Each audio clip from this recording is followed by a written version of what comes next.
Келесі мен сіздерге потолоктың освещениесін қалай жасау керек екенін түсіндіретін боламын қазір. Ол үшін бізде мынандай визуал келеді. Осыған қарап біз мына потолоктың выводтарын шығарамыз. Например, мына бөлме бізде спальня. Бұл бізде мына спальня.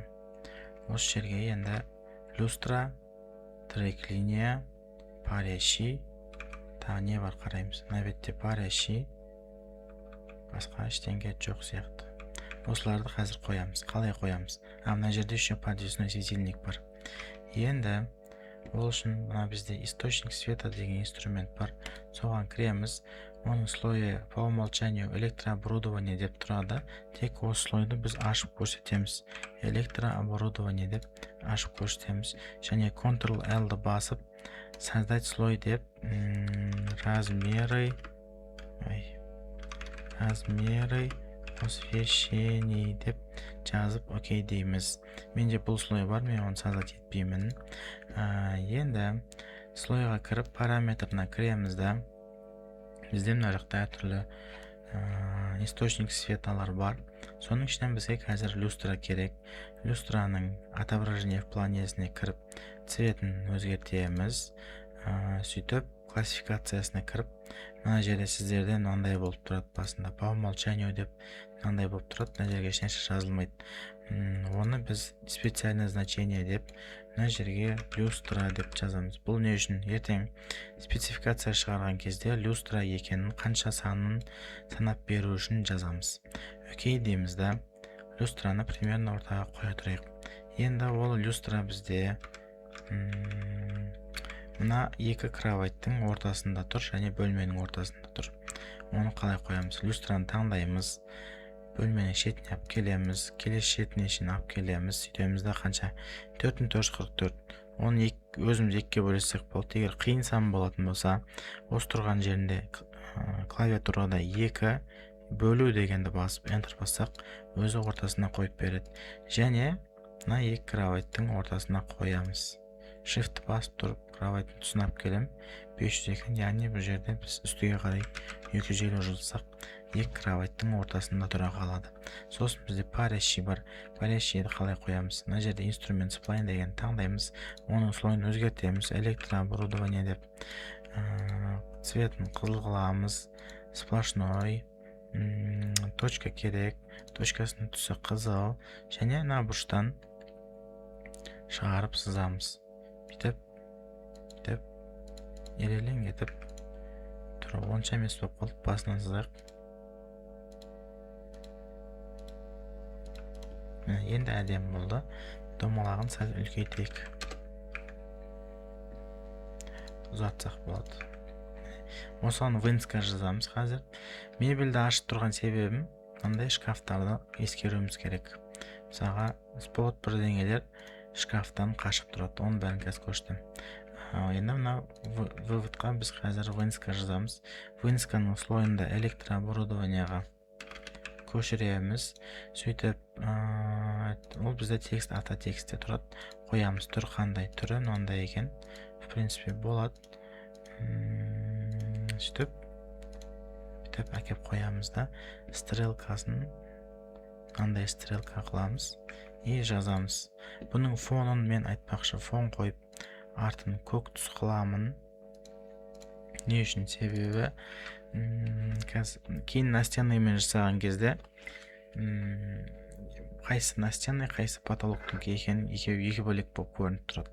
Қазір мына жерге жазамыз. Вывод для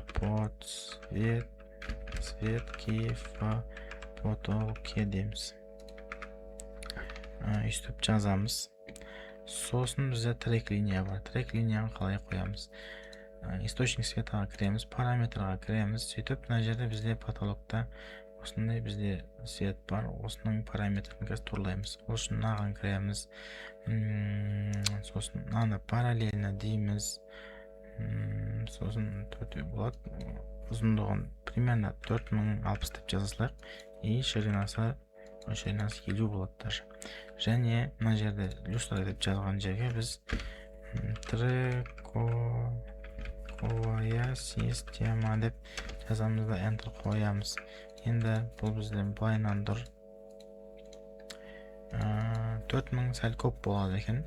Endi qarangizlar. Men ani olib размер освещения deb слойда qo'y. Osva desaq chiqadi.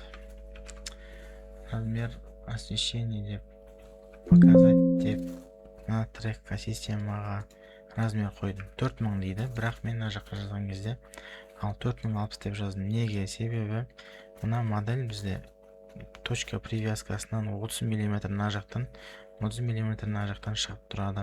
Сол үшін мен оны 4060 деп жаздым. Енді 4060 негізі көп екен. 3560 деп жазайық. Всегда үстіп 60 жазып көбейтіп отырасыздар. 3500 бізде нормальный болады екен. Енді ол бізде мына шторамыздың нишасы бар, одан 200 қашамыз. Содан кейін бар тағы 500 қашамыз. Және Ctrl Shift деп люстра бөлменің, бірінші бір бөлменің ортасына қойып алайық.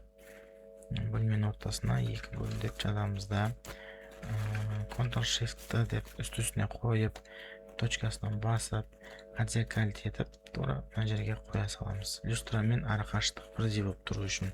Енді бізде мына жерде подвесной светильник бар біреу. Оны қалай қоямыз? То же самое. Былай кіреміз, сөйтіп мына жақтан қараймыз. Міне подвесной светильник деген бар. Осы жерге жазу подвесной светильник деп жазамыз. Сосын түсін өзгертейік. Түсі көк болсын. Сосын диаметр 500-ден көп 300 бола берсін. Алып келеміз. Кроваттың бас жағына ортасына қоямыз да, бұл қабырғадан 250 қашық тұрады. Міне. Бір бөлменіңкі дайын. Енді бұларға біз размер қойымыз керек. Размер таңдаймыз. Мына мебельдің слойын жабассақ болады. Размерді аламыз да, сөйтіп тректерге бөлек. Қабырғадан қанша қашатынын көрсетіп қошамыз.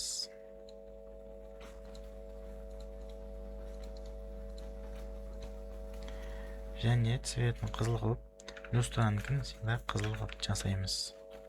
Бөлек болып тұру үшін.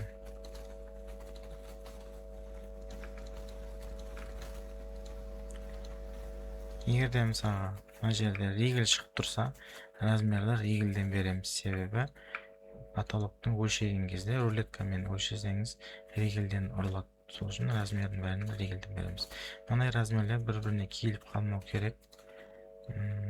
Читабельный болып тұру керек. Осылай туралап қарап шығамыз. Бұл бөлмеде спот жоқ екен. Спотты қалай қоятын көрсетейін. Например,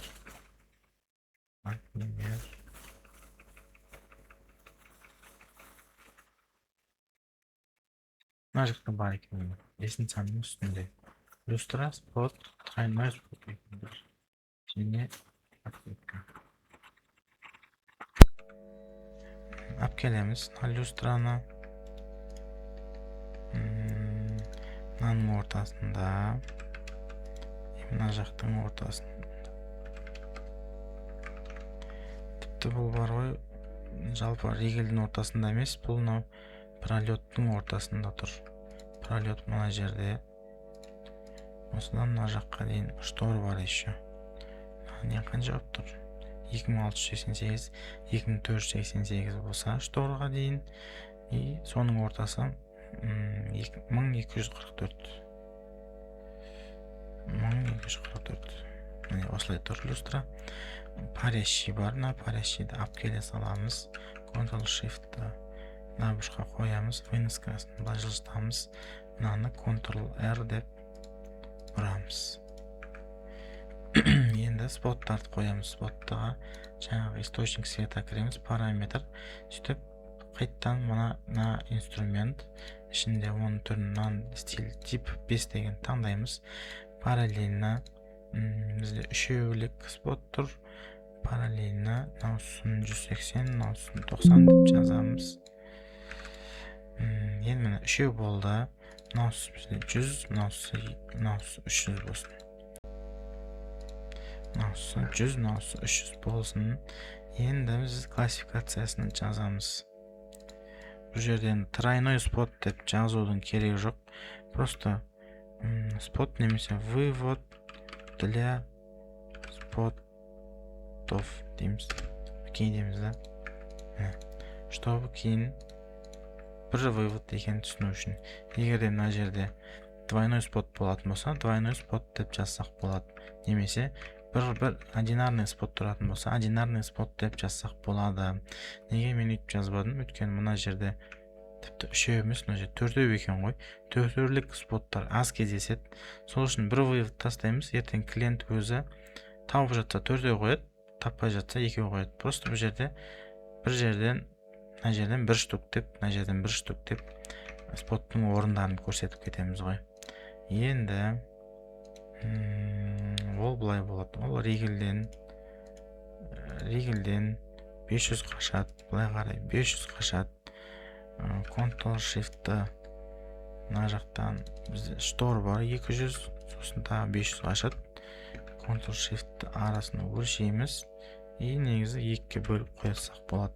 Себебі мына жерге қазір одан көп қоятын болсақ, 4 споттан миллион свет болып кетейін деп тұр. Сол үшін осылай аз алып қоя береміз. Кей жағдайда визуализаторлар көп қойып тастауы мүмкін. Сол кезде светтің жарығына қарай қарайсыз. Егер одинарный болса, арасы 1 метрден болады. Примерно жобамен. Двойной болса 1,5 солай қоясыз.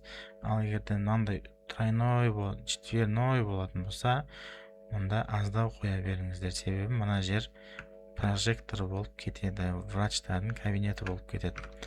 Енді үшеуін таңдаймыз да, Ctrl Shift деп мына бұрышқа келеміз, одан тағы 500 қашырамыз. Жалпы мына жердің светі бізде уже дайын, потолоктыңкі. Енді мына жақта мынандай бөлме бар. Бұныңкін қалай жасаймыз? Бұл жерде одинарный спот, люстра және парещи бар екен. Мынаны жасамай тұрып, бірінші потолокты сызып алуымыз керек. Келесі сабақта сіздерге осы потолокты қалай сызу керек, соны көрсетемін.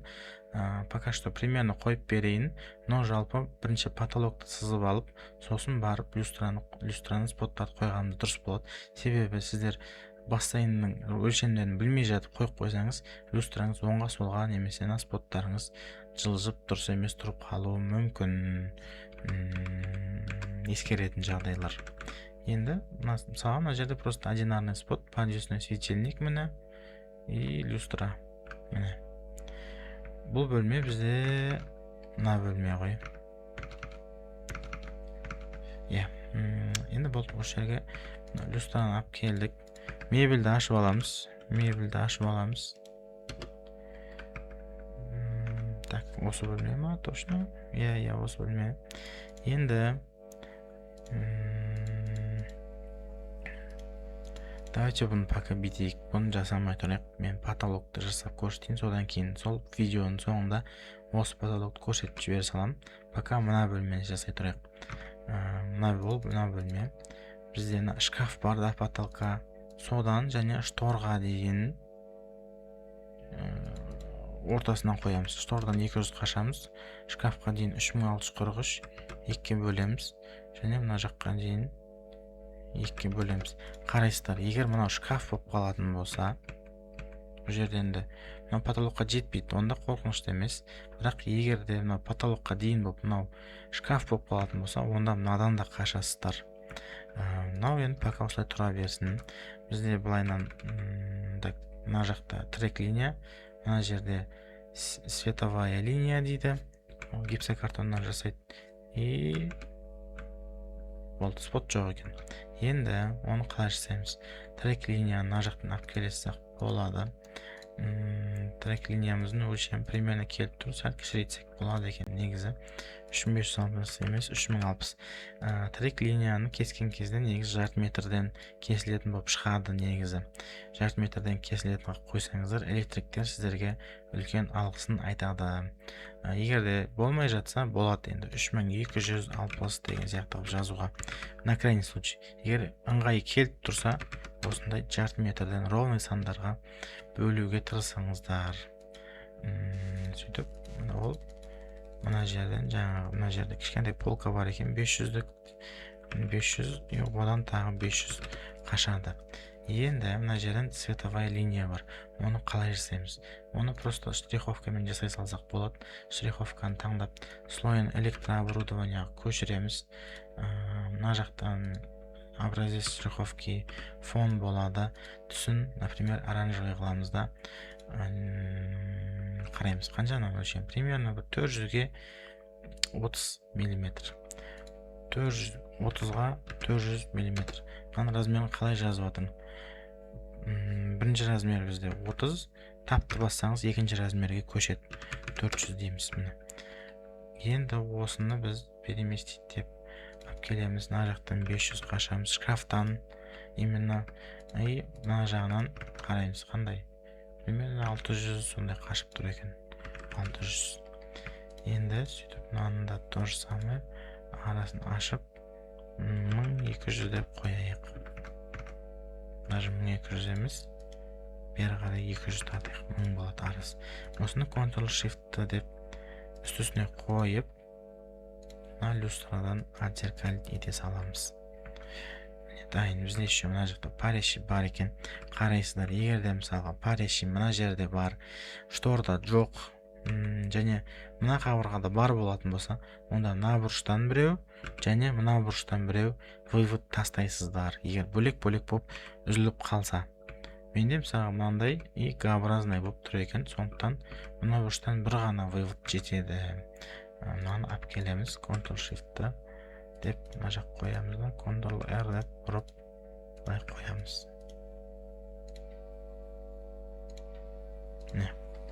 Енді осыған размер береміз. Тура жаңағыдай мынаны аламыз, люстраға береміз. Размер берген кезде желательно мебельдің слойын жауып тастай салыңыздар, чтобы мебельге ұсталып қалмау үшін. Ертең мебеліңіз жылжыса, мынау да жылжып кетеді. Сөйтіп мынандайларды қадағалап шығасыздар. Сосын допустим, осылай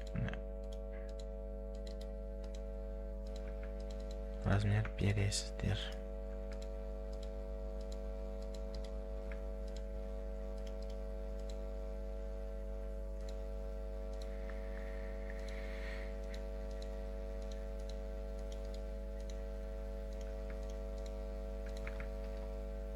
Болды, міне размер дайын. Осылай барлық бөлмені жасап шығу керек. Келесі сабаққа потолок түсіндірем. Сол потолоктан кейін бассейні бар жерлерге электриканы қалай қою керек бір көрсетіп жіберем. Ол жерде қиын ештеңе жоқ. Тура осындай просто бассейнді ескеріп отырып размер қою керек. Болды, сонымен жалпы электрика потологы осындай. Және настенный деген бар, оны да тоже түсіндірем.